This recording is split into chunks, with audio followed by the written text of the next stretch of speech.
How many times have we heard the scripture from Proverbs 22:6 that says, "Train up a child in the way he should go, and when he's old, he will not depart from it"? We quote it from memory, and we quote it a lot.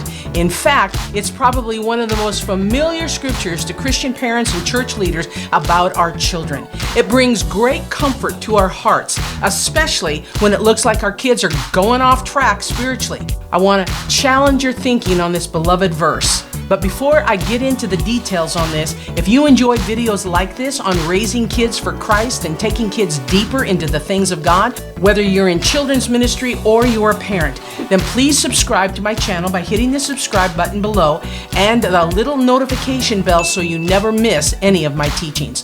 Also, stay with me all the way through this video because I have a bonus gift for you for those who do.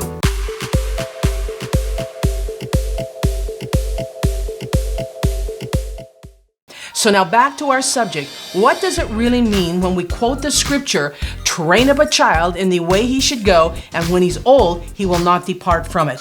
Well, here's how the modern day Christians mentally interpret this verse. Train up a child in the way he should go, and when he becomes a teenager, he may backslide a little bit and go out into the world. But when he's old, he will come back to the Lord and serve him. I'm telling the truth, aren't I?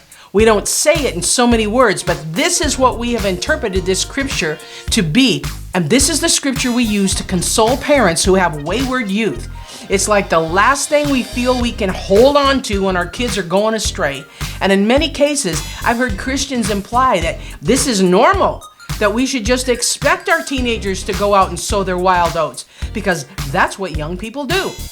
Then this is our verse to reassure ourselves that everything's going to be okay in the end, and we can look for them to return sooner or later. Like when they're 50 years old and they've completely destroyed every area of their lives with sin. Real comforting, isn't it?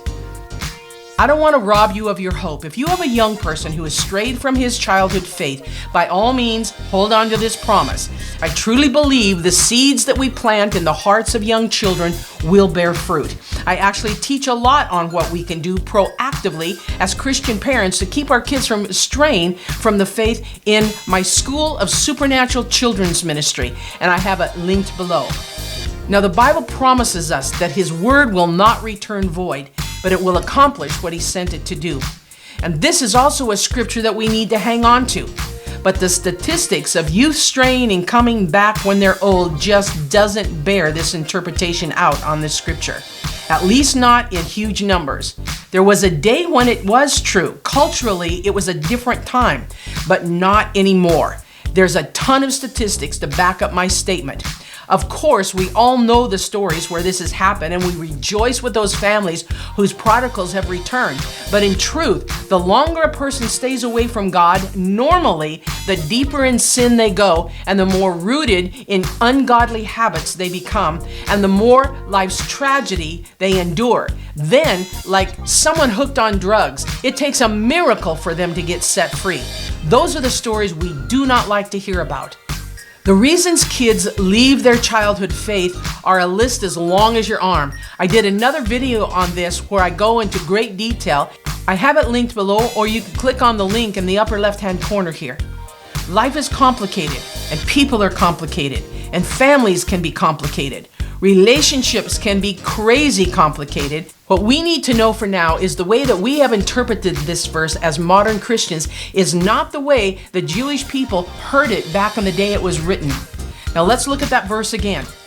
Train up a child in the way he should go, and when he is old, he will not depart from it. I want you to notice the word old.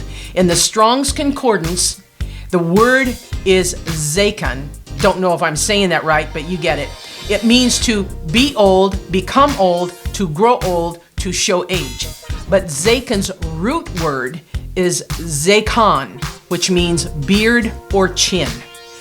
To the culture of the day, when they heard this verse, they heard, train up a child in the way he should go, and when he is old enough to grow a beard, that is, goes through puberty, he will not depart from the faith.